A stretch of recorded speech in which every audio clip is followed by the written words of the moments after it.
Hello students, welcome to the channel English with Ansh. मैं हूं अंश। आज हम पढ़ेंगे आपकी क्लास 12th का एक चैप्टर मेमोरीज ऑफ चाइल्डहुड।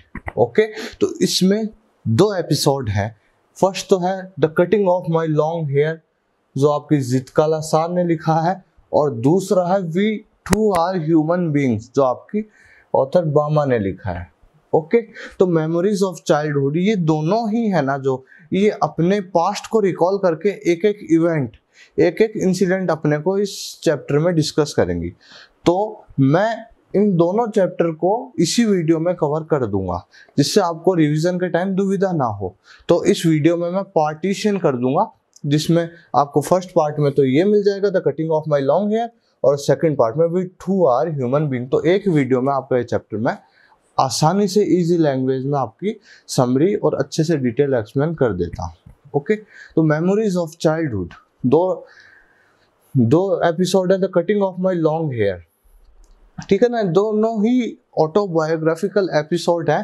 देखो ऑटोबायोग्राफिकल एपिसोड, ठीक है ना, खुद के ऊपर जो बीती थी ना जो पास्ट में, वो वाली चीज दोनों ही अपने बचपन को, जो आपकी ऑथर्स हैं वो अपने बचपन को बता रही है इसमें कि हमारे साथ बचपन में ये चीज हुई थी। तो देखो the lives of two women from marginalised, समझते हो, हाशिए पर एक बैकवर्ड समझना आप वर्ड। तो मार्जिनलाइज्ड का अर्थ होता है बैकवर्ड, जो होते हैं ना पिछड़े हुए, मतलब हाशिए पर थी ये वुमेन, मतलब इस मार्जिनलाइज्ड कम्युनिटी से बिलोंग करती थी। मतलब वो कम्युनिटी जो बैकवर्ड एरिया में रहती है, ठीक है ना, बैकवर्ड एरिया में रहती, ज्यादा पहचान नहीं है, तो काफी सफर करा इन्होंने। वो look back on their childhood, ठीक है। और एक चीज बता दो, जितकाला शाह इनका पेन नेम है, आपकी ऑथर का वैसे रियल नेम क्या है, गर्ट्रूड सिमन्स बॉनिन।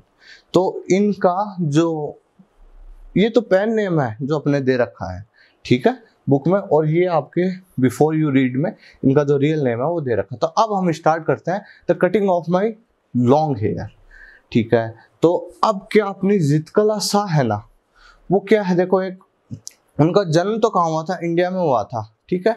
फिर वो अब अमेरिका में है।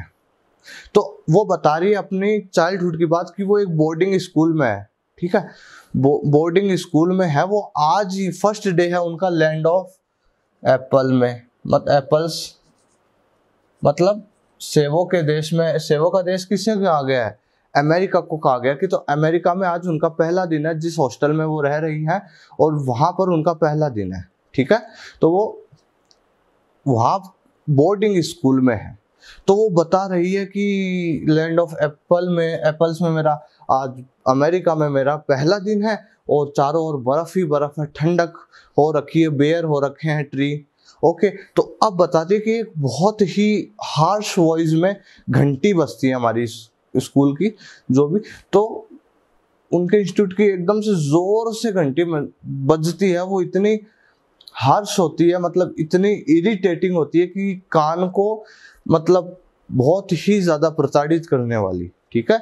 तो कान को बिल्कुल ही अच्छी नहीं लग रही अपने कानों को, तो इतनी जोर से ये घंटी बेल रिंग करी, और फिर सभी एक कतार में खड़े हो गए। वो बता रही है कि एक लेडी आई, वो फिर हमें डायरेक्ट करने लग गई। तो इस तरफ तो लड़कियों की लाइन लगा दी गई, और इस तरफ लड़कों की लाइन लगा दी गई, और हमको आगे वाले रूम में भेजा गया, आगे वाला डाइनिंग रूम, जहाँ पर उनका खाना खाना था, ठीक है। तो खाना खाने की शायद वो घंटी थी उनकी, और तो एक वुमेन आई जो उनको डायरेक्ट कर रही थी, और इधर लड़कियों की लाइन लगाई, इधर लड़कों की लाइन लगाई, ठीक है। तो अब वो वहां देख रही है कि अमेरिकन कल्चर, तो फिर वो जो और लड़की है ना जो अमेरिकन कल्चर की, वो देख रही है कि यार कि इनकी जो ड्रेसिंग सेंस है ना, वो तो काफी भिन्न है। देखो इनके शूज भी कितने टाइट टाइट ऐसे चिपके हुए हैं, और इनकी जो बाल हैं वो काफी शॉर्ट हैं, छोटे छोटे बाल हैं, इनके स्कर्ट्स पहन रखी है, और जो भी कपड़े पहन रखे हैं ऐसे लूज नहीं है, चिपके हुए हैं, ठीक है। तो वो इस तरीके से वो बता रही है उनका ड्रेसिंग सेंस। और वो ऐसे भी देख रही है कि कुछ और भी मेरी तरह भी कुछ लड़के आए हुए हैं जो अमेरिकन कल्चर से अभी पूरी तरह से घुले मिले नहीं है। तो और वो और उसने तो अपना इंडियन जो भी अपनी ड्रेसिंग सेंस हो, तो एक दुपट्टा भी डाल रखा होगा उन्होंने। तो वो जो उनको डायरेक्ट कर रही थी ना मैडम, वो उसका वो दुपट्टा भी हटा लेती है और वो अपने बारे में बताया कि मेरे तो अच्छे अच्छे खुले खुले शूज हैं, अच्छे से लंबे लंबे बाल हैं और सब कुछ। तो ऐसे करते करते हुए उनको दे आर मार्चिंग, मतलब वो जा रही हैं, आगे जा रही हैं डाइनिंग रूम में खाने के लिए, ठीक है। तो अब वो जाती हैं तो फर्स्ट बेल रिंग होती है, घंटी बजती है। तो उसे क्या लगता है कि ये घंटी हमें ये बताना चाह रही है कि अब हमको बैठ के हमारी कुर्सी को निकालना और उस पर बैठ के अब खाना खाना स्टार्ट कर देना चाहिए। मगर नहीं, वो घंटी, और वो करती क्या है, वो भी यही करती है, वो फर्स्ट घंटी बजते ही वो उस पे घंटी बजते ही वो बैठ जाती है, ठीक है, बैठ गई। अब क्या होता है, फिर वो सब उसको बुरी तरीके से स्टेयर करने लग जाते हैं ऐसे। फिर वो काफी घबरा जाती है और बहुत ऐसे उसको सेल्फ ह्यूमिलेशन, अपमानित होती है, वो काफी ज्यादा अपने आप को काफी अपमानित महसूस कर रही होती है कि सब उसकी तरफ स्टेयर कर रहे होते हैं इस तरीके से और सब उसकी तरफ ही देख रहे होते हैं। फिर वो सोच रही कि यार मैंने ऐसा क्या। फिर सेकंड बेल रैंग हुई ना, तब सिट करने के लिए कहा गया, मगर वो तो पहले ही सिट हो गई थी, ठीक है। और थर्ड बेल रैंग होने पर और तब क्या, तब उनको खाना स्टार्ट करना था। तो मगर जितकाला सा तो पहले में ही बैठ गई थी, तो उसे काफी अनकंफर्टेबल सा फील हो रहा था। वहां पर काफी लोग उसे स्टेयर कर रहे थे और वो जो ओल्ड एक लेडी थी पेल फेस वाली, वो भी उनसे, जो इनको डायरेक्ट कर रही थी ना भाई, है ना, तो वो भी इसको इतनी बुरी तरीके से देख रही थी कि, मगर ये काफी अपने आप को ऐसे समझने लग गई कि यार ये मेरा आज पहला ही दिन तो ही है और आज ही मेरे साथ इस तरह कैसे हो गया और ऐसे वैसे। तो मतलब ये वाली बात है, वो अपने आप को काफी ऐसे कमजोर समझने लग गई, लोग इस तरह से उसकी ओर देख रहे हैं। ओके, उन्होंने बताया अब ठीक है, खाना वाना खा लिया इन्होंने, अब जा रहे हैं। तो इनकी एक फ्रेंड है जिसका साकी जुइडिन, ओके, वो आती है इनके पास और वो कहती है कि आप जितका सा अपने आप, तुमको पता है कि वो जो ओल्ड लेडी है ना, वो अपने बाल कट करने के लिए बोल रही थी। मतलब अपन के इंडियन कल्चर में थे तो उनके बाल लंबे थे, तो वो कहे कि मैंने है ना उस ओल्ड लेडी को बात करते हुए सुना कि ये जो है ना, इनके बाल कट कर देने से, इनके लंबे बाल हैं, इनके भी शॉर्ट हेयर कर देने से, क्यों अब अमेरिकन कल्चर में आ जाए, है ना, तो इनके भी शॉर्ट हेयर उनको काट देने चाहिए। तो फिर वो जितकाला सा को उसने बताया, जूडी ने, फिर वो कहा नहीं कैसे काट दें, तो हमारी कल्चर है ये। तो मेरी मम्मी ने मुझे बताया कि, मेरी मदर ने मुझे बताया कि छोटे बाल सिर्फ वही रखते हैं जो कॉवर्ड होते हैं, जो कायर होते हैं, वही रखते हैं जो जेल में चले जाते हैं, और वही रखते हैं जिनके घर पे रिसेंटली कोई डेथ हो जाती है, ठीक है। तो वो ऐसे एक्सप्लेन करी कि नहीं हमारे कल्चर में नहीं है छोटे बाल रखना ऐसे वैसे। तो जूडिन कहती है कि हम कुछ नहीं कर सकते यार, इनके नियमों का पालन हमें करना पड़ेगा अगर हमें यहाँ रहना तो। मगर जो अपनी जूडिन है वो तो चलो गिव अप कर देती है कि चलो अब जो भी है ये काटेंगे तो काट देंगे क्या। मगर अपनी जो ये है ना जितकाला सा, ये गिव अप नहीं करती है, ये बस सोच लेती है कि मुझे मेरे बाल नहीं कटवाने हैं, ठीक है। मगर फिर क्या होता है, अगले दिन क्या होता है, अगले दिन अर्ली इन द मॉर्निंग ये जल्दी से उठ जाती है और जल्दी से उठकर जो सीढ़ियों के सहारे सेकंड फ्लोर, जिस हॉस्टल में है ना, तो सुबह सब सो रहे होते हैं, तो क्या ये सुबह सुबह उठकर सीढ़ियों के सहारे सेकंड फ्लोर पे चले जाती है, ठीक है।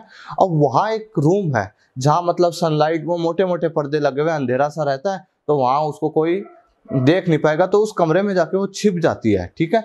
उस कमरे में जाके वो छिप जाती है जिससे वो छुप जाए और वो उन लोगों को वो मिले नहीं। तो क्या ऐसा ही वो करती है, सुबह सुबह जल्दी होती है, उठते ही ऊपर रूम में जाके एक बेड है, बेड के नीचे खुद को हाइड कर लेती है, ठीक है। अब थोड़ा टाइम गुजरता रहता है, अब उसको आवाज आने लग जाती है, लोग उसे पुकार रहे होते हैं, जितकाला सा कहाँ हो तुम, इस तरह से। फिर उसको वो कह रही होती है कि जो फुट स्टेप्स की आवाजें हैं वो भी तेज तेज होने लगी, और जो लोग मुझे कॉल कर रहे हैं, बुला रहे हैं, वो भी काफी तेज होने लगी, मतलब पास आने लगी, मतलब वो उसे ढूंढते ढूंढते आ रहे हैं ऊपर। तो वो कौन है, ओल्ड लेडी है वो जो उनको डायरेक्ट करती है, आप वार्डन समझ लो इनकी, है ना। तो वो ओल्ड लेडी है, तो और उनके साथ कुछ बच्चे हैं, तो वो सब आवाज लगा रहे हैं जिसका लासा। तो इस तरह से आते आते वो उस रूम में आ जाते हैं जहां वो छिपी हुई है, ठीक है। अब वहां आकर वो क्या करते हैं, वहां आकर एक एक बच्चा है वो तो लाइट जला देता है और फिर पर्दा खोल देते हैं, फिर उसे ढूंढ रहे होते हैं तो उसे दिख जाती है कि अच्छा इस बेड के नीचे छिपी हुई है। फिर उसको पकड़ के उसके पैरों को खींच खींच के उसको निकाला जाता है, ड्रैग किया जाता है, घसीटा जाता है, मगर फिर भी वो रेसिस्ट, उसका विरोध करती है उन अपने किक लगाती है, पैरों से मारती रहती है कि हट छोड़ो मेरे को, और इस तरह से काफी एफर्ट्स लगाती है जिससे वो उनके चंगुल में नहीं आए। मगर एट द एंड क्या होता है, उसको पकड़ लिया जाता है, फिर उसके बाल काट दिए जाते हैं, उसको बिठा दिया जाता है चेयर पे और फिर उसके बाल काट दिए जाते हैं। तो वो इस प्रकार से महसूस कर रही है कि जब कैंची उसके बालों में चल रही है तो उसको बहुत ही दर्द हो रहा है, मतलब अंदर से काफी पीड़ा हो रही है कि अब मैं कॉवर्ड हूँ, अब मैंने मेरी आइडेंटिटी खो दी है।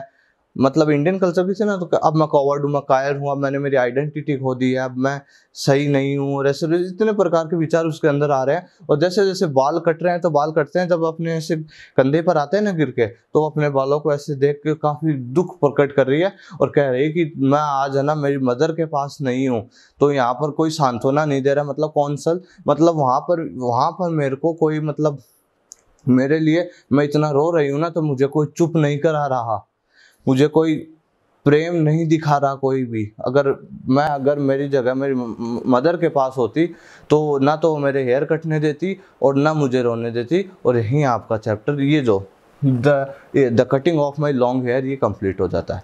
तो इसमें बस इसके अगर थीम पे देखा जाए तो यही है कि उन्होंने देखो ज़ुइडिन की तरह अपने जो गिव अप नहीं करा था, उन्होंने देखो एफर्ट्स लगाए, रेसिस्ट करा, मगर एट द एंड चलो बाल उनके काट दिए गए, मगर उन्होंने उस चीज़ का विरोध जरूर करा। ये नहीं कि बिना विरोध करे ही जैसा वो कर रहे हैं वैसा ठीक है मान लिया जाए, उन्होंने विरोध जरूर करा। और फिर विरोध, और आज हम जानते हैं चित्रकला शाह की अगर हम राइटिंग्स देखते हैं, अगर आप कभी देखोगे तो इनकी राइटिंग्स काफ़ी पॉपुलर रही हैं। और तभी हम जानते हैं अगर वो गिव अप ही करती रहती ना उसकी तरह, तो आज हम चित्रकला शाह को पढ़ भी रहे हैं और आगे भी पढ़ते रहेंगे। तो अगर उस मतलब जीवन में उनका एक, समझ रहे हो मेरी बात, मैं क्या कहना चाह रहा हूँ आपको, जो गिव अप करने वाली चीज़ है ना वो उनके अंदर नहीं थी। अगर वो गिव अप ही करती रहती ना तो आज हम इन राइटर को नहीं पढ़ रहे होते। तो जीवन में कभी भी गिव अप नहीं करना चाहिए। देखो अगर वो गिव अप कर लेती, चलो वो कटिंग हेयर वाली बात ही छोड़ो, अगर वो जीवन में गिव अप करती ही, छोटे छोटे इंसिडेंट से गिव अप हो जाते हैं, तो अपन जो कुछ बनना चाहते हैं ना, मतलब जो भी प्रगति होती है अपनी, वो अचीव नहीं कर पाते हैं। ठीक है, तो इन्होंने काफ़ी एफर्ट्स लगाए अपने जीवन में, तो तभी एफर्ट्स लगाए तभी चमकी है चित्रकला शाह अपने, मतलब एज ए राइटर हम इन्हें, अगर आप डीपली पढ़ते हो, अगर नॉवेल्स पढ़ते हो, शॉर्ट स्टोरीज पढ़ते हो और आर्टिकल्स पढ़ते हो, तो अगर कभी पढ़ा हो तो ज़रूर, अभी तो आपने 12th में ये एपिसोड दे रखा है, ठीक है ना। तो एक बात इसमें ये चीज़ ज़रूर है गिव अप वाली, तो इन्होंने विरोध ज़रूर करा, जो भी गलत हो रहा है उसका विरोध करना चाहिए, गिव अप नहीं करना चाहिए। तो अपना the cutting of my long hairs, ठीक है, इसकी मैंने आपको स्टोरी बता दी है। अब मैं स्टार्ट करता हूँ। We to are human being, जो आपकी बामा ने लिखा है। ओके, बामा ने लिखा, अब सुनिएगा। We to are human beings, इसमें हमें एक चीज़, एक टर्म पे पता चलेगा, अनटचेबिलिटी, छुआछूत, कास्टिज्म, जातिवाद। इस चीज़ पर हमको, ये जो टॉपिक है, ये अपना टाइटल से ही अगर आपको मीनिंग निकल रहा हो, we to are human being, हम भी मानव हैं, हम भी इंसान हैं, ठीक है ना, ये वाली चीज़ है। तो इसमें हम ये वाली चीज़ पढ़ेंगे। तो अब मैं स्टार्ट करता हूँ स्टोरी आपकी, we to are human being. तो क्या है, आपकी जो बामा है छोटी बच्ची है, तो ये 3rd क्लास में थी, तो इनको ये अनटचेबिलिटी के बारे में सुना है, मगर इसको कभी ज़्यादा इस पर गौर करा नहीं। एक दिन, और इनकी आदत क्या है, स्कूल की छुट्टी होते ही ये आराम से, स्कूल की छुट्टी होती है तो बीच में बाज़ार पड़ता है इनके घर से, तो आराम से छुट्टी होती है तो घूमती घूमती टहलती टहलती बाज़ार में जो भी चीज़ें हैं उनको देखती देखती आराम से आधी 1 घंटे लगा के घर पे जाती है हमेशा। तो इस बार इन्होंने एक इवेंट शेयर करा अपने से, वो मैं आपको बताता हूँ। अब क्या, देखो छुट्टी होती है स्कूल की, तो ये एज़ यूजुअल जैसे हमेशा यूजुअली बाज़ार में घूमती है, तो आज भी बाज़ार में जा रही है, घूम रही है, देख रही है कि किस तरह से मंकीज़ हैं वो डांस कर रहे हैं, किस तरह से जो शॉपकीपर्स हैं वो चीज़ें सामान बेच रहे हैं, किस तरह से जो सपेरा है वो उस सांप को नचा रहा है, और काफ़ी सारी जो भी है और पॉलिटिकल पार्टीज़ को लीड करते हुए देख रही है, ठीक है ना। तो ये सारी चीज़ें वो रास्ते में देखती है, रास्ते में देखती है। अब क्या होता है, ठीक है, रास्ते में देखने के बाद अगली आती होती है अपने, अब आदि है, फिर बीच में एक टेम्पल रहता है। तो टेम्पल के अंदर तो वो जाती नहीं, मगर उसकी जो मंदिर की घंटी है ना, वो उसे काफ़ी अट्रैक्ट करती है। तो वो बाहर थोड़ी देर उस घंटी को सुनती है। तो ऐसे करते हुए आधे घंटे व्यतीत करते हुए, टाइम पास करते हुए वो अपने घर की ओर आ रही होती है, ठीक है, घर की ओर आ रही होती है। अब क्या होता है, अब घर की ओर आ रही होती है तो वो देखती है कि उनकी गली का एक बूढ़ा आदमी, एक ओल्ड मैन, ठीक है ना, एक बूढ़ा आदमी उनकी ही गली का, वो हाथ में कुछ खाने का सा सामान ले रखा उसने, उस बंदे ने, ठीक है ना, ओल्ड मैन ने हाथ में कुछ खाने का सामान ले रखा है, खाने का सामान ले रखा है। और उस खाने का सामान को एक रस्सी से पकड़ रखा। आपकी बुक में फोटो है, ध्यान से देखना, मैं आपको भी बता देता हूँ। उस खाने का सामान है वो, और बता रही कि लाइक भाजी टाइप कुछ, वड़ाई कुछ बताया उन्होंने कि इस टाइप का कुछ भाजी टाइप है वो, ओके। तो इस टाइप का कुछ बताया उन्होंने कि उस पैकेट में खाने का ही सामान है। तो बता रही होती है कि भाई वो जो ओल्ड मैन है उसने उस खाने के सामान को एक डोरी से बांध रखा और उसको इस तरीके से पकड़ रखा और खुद से दूर रख रखा है। देखना, ठीक है ना, खाने का सामान है और ये डोरी है, उसको इस डोरी को इस तरह से पकड़ रखा है और खुद से इतना दूर रख रखा है। और इस तरह से ले जाकर वो देखती यार कि खाने के सामान को इस तरह से थोड़ी ना आराम से पकड़ के ले जा जिसको भी दे रहा है। फिर वो देखती है कि यार इस तरीके से पकड़ रखा उसकी स्ट्रिंग को, रस्सी की। और फिर वो एक आदमी है वहाँ पर, कुछ बैठे हुए लोग, उनको जाके दे देता है।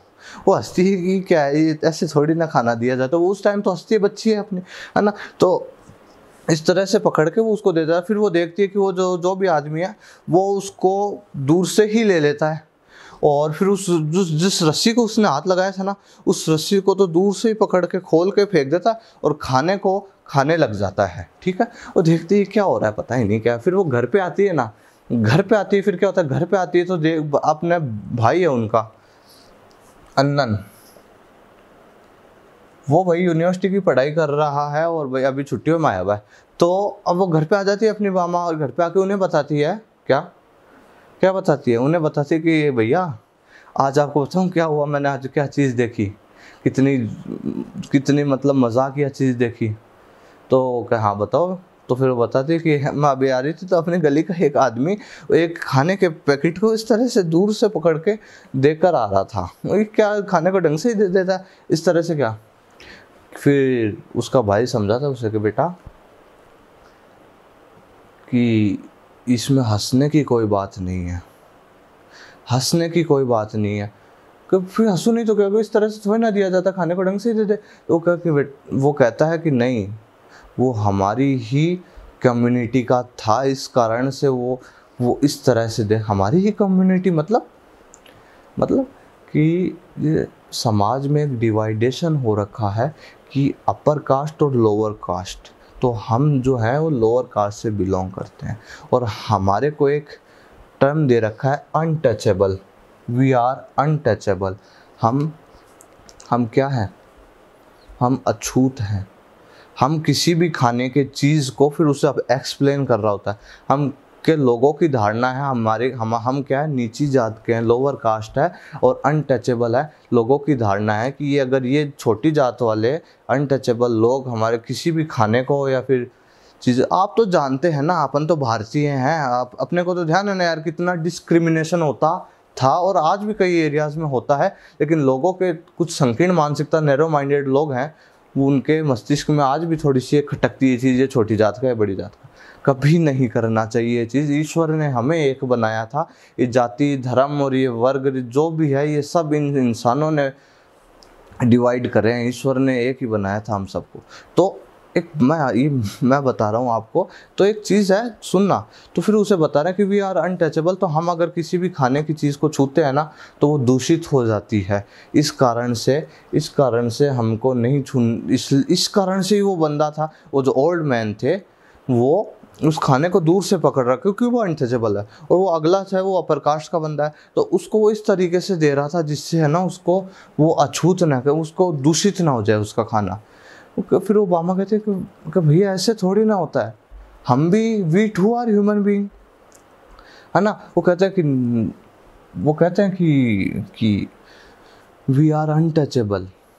वो कहते हैं ना भैया, we to are human being, okay, we to are human being, हम भी मानव हैं, इंसान हैं हम भी।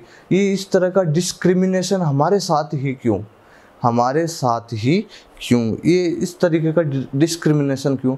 ये ज़रूरी है कि अपर कास्ट और लोअर कास्ट कह रही होती है।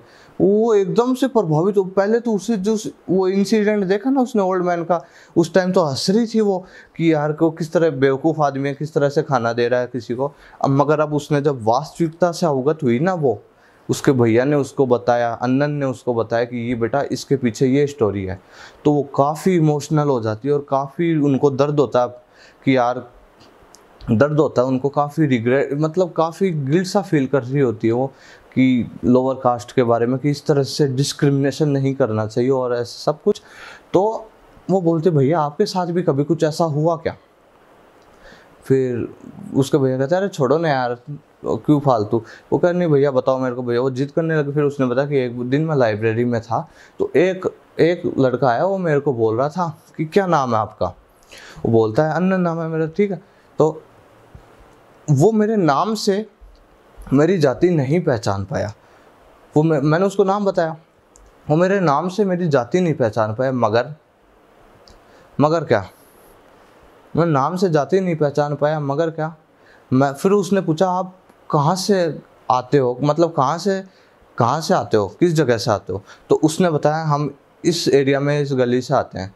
फिर उसने मेरे को पहचान लिया कि मैं भी एक अनटचेबल, मतलब फिर उसको ये पता चल गया कि मैं भी क्योंकि अनटचेबल हूँ, ये उसको भी पता, उसको पता चल गया कि मेरे नाम से तो नहीं पता चला, मगर जब मैंने उसको बताया ना कि मैं इस एरिया में इस जगह रहता हूँ, तो उसने अपने अंदर ही सोच लिया कि हाँ ये तो अनटचेबल है। तो बता रहे हैं कि ये समाज में धारणा बना रखी है फालतू किसी, ये गलत है। ठीक है, तो बामा काफ़ी इमोशनल हो जाती है, काफ़ी उसे पीड़ा होती है। फिर अन्नन उसे एंड में 2 चीज़ कहते हैं और बहुत ही इम्पोर्टेंट चीज़, ठीक है ना। 2 चीज़ कहते हैं, देखो, because we are born into this community. कहते हैं कि हम जिस कम्युनिटी में बॉर्न हुए, जन्मे हैं, we are never given any honour and dignity और रिस्पेक्ट। हमारे को भाई ये जो रिस्पेक्ट है, डिग्निटी है, हमारे साथ अच्छा व्यवहार है, सम्मान है हमारा, ठीक है, वो नहीं मिलता है। फिर उन्होंने एंड में एक चीज़ कही जिसका बामा पे बहुत ज़्यादा इम्प्रेशन पड़ा, और उस इम्प्रेशन का रिजल्ट मैं बताऊंगा आपको। देखो उन्होंने कहा बामा को, देखो, so study with care, learn all you can, पूरी ध्यानपूर्वक निष्ठा से पढ़ाई करो, सब कुछ याद करो जितना तुम कर सकते हो। If you are always ahead in your lessons, अगर आप हमेशा अपनी पढ़ाई में आगे रहोगे, पीपल विल कम, लोग अपने आप आएंगे आपके पास, टू यू, ठीक है ना, come to you, work hard and learn. कहा था मेहनत करो और कठिन परिश्रम करो और याद करो। इसका इम्प्रेशन बामा पे इतना पड़ा, उन्होंने इसी चीज़ को फॉलो करा, और फॉलो करने के बाद क्या, उन्होंने अपनी इसी तरह दिल लगा के पढ़ाई करी, और वो अपनी क्लास में फर्स्ट इस पोजीशन पर आई थी। और देखो उन्होंने अच्छे से करा, तभी वो इतनी बड़ी राइटर भी बनी बामा। ओके, बामा इतनी बड़ी राइटर भी बनी जब उन्होंने अच्छा प्रयत्न करा, इस कारण से। तो यहाँ आपकी जो ये स्टोरी भी है ये कंप्लीट हो जाती है। ठीक है, तो एक मैं भी आपको मैसेज देना चाहता हूँ इस स्टोरी के थ्रू कि देखो, ईश्वर है ना, जो उन्होंने हमें एक ही बनाया था, मगर कुछ लोगों ने हमें डिवाइड कर दिया। मैं किसी भी वर्ग या किसी भी धर्म का समर्थन है, मगर मैं एक बात बता रहा हूँ आपको। देखो, हमेशा हमको गहराई से सोचना चाहिए कि ईश्वर ने हमें एक बनाया था, खैर सभी को सोचे था, वो मेरे सोचने से क्या होता है ना। तो सभी के अंदर ये एक ज्योति होनी चाहिए हृदय में, और ये जो छोटी मानसिकता है ना, इसको हटाना चाहिए कि ये छोटी जात का है, बड़ी जात का है, इसके साथ में इस तरह व्यवहार ना। आजकल क्या, अब चीज़ें बदल रही है तो अपनी सोच को भी बदलना चाहिए। ओके, तो हम सभी को इस चीज़ का प्रयास करना चाहिए, चीज़ों को अच्छे से पढ़ना चाहिए, गहन अध्ययन करना चाहिए, और अपने जीवन में हमेशा कुछ अच्छा करने का सपना होना चाहिए कि बस कुछ अच्छा करें। ओके, जिससे हमारे पेरेंट्स को प्राउड फील हो। ये मेरी तरफ से आपको मैसेज कि कुछ अच्छा करना, हमेशा इस तरीके से प्रयास करना, अपनी पढ़ाई में इतना अच्छे से संलग्न रहना, ईमानदारी से पढ़ाई करना, जिससे आपके पेरेंट्स, खुद ही तो आप प्राउड करोगे, आपके पेरेंट्स भी प्राउड करेंगे। प्राउड फील करवाना, आप प्राउड फील करवाना आपके पेरेंट्स को। ओके, तो हमने पढ़ी आपकी विस्तास बुक के लास्ट चैप्टर है memories of childhood, the cutting of my long hairs with Kalasa, we to are human being. इसलिए चैप्टर का ये जो आपका टाइटल, इसलिए we to are human being, हम भी इंसान हैं, ठीक है ना, वो वाली चीज़ है। तो आपको चैप्टर आराम से समझ आ गया होगा, आराम से मैंने इजी लैंग्वेज में आपको समराइज़ कर दिया चैप्टर। और वैसे तो ये चैप्टर आपको तो खुद ही रीड कर लेना चाहिए, बुक आप में 2 पेज का वो है, 2-3 पेज का ये है, तो आराम से रीड, फिर मेरे कहने से एक बार ज़रूर आप रीड कीजिएगा। कंप्लीट करते हैं आज का लेक्चर, ठीक है। कोई भी प्रकार का आपको any kind of doubt, you can message me. Description में मेरे लिंक्स आपको प्रोवाइड हैं, आप वहाँ से डायरेक्ट मुझे कोई भी आपको प्रॉब्लम हो, कोई भी डाउट हो, मुझसे आस्क कर सकते हैं। अदरवाइज़ आप कमेंट बॉक्स में भी आस्क कर सकते हैं, ठीक है। एंड इस चैप्टर के जो क्वेश्चन आंसर्स हैं वो आपको मेरे टेलीग्राम चैनल में PDF फॉर्म में मिल जाएंगे, तो आप टेलीग्राम से ले सकते हैं, ठीक है। और किसी भी प्रकार का आपको डाउट हो, यू कैन मैसेज।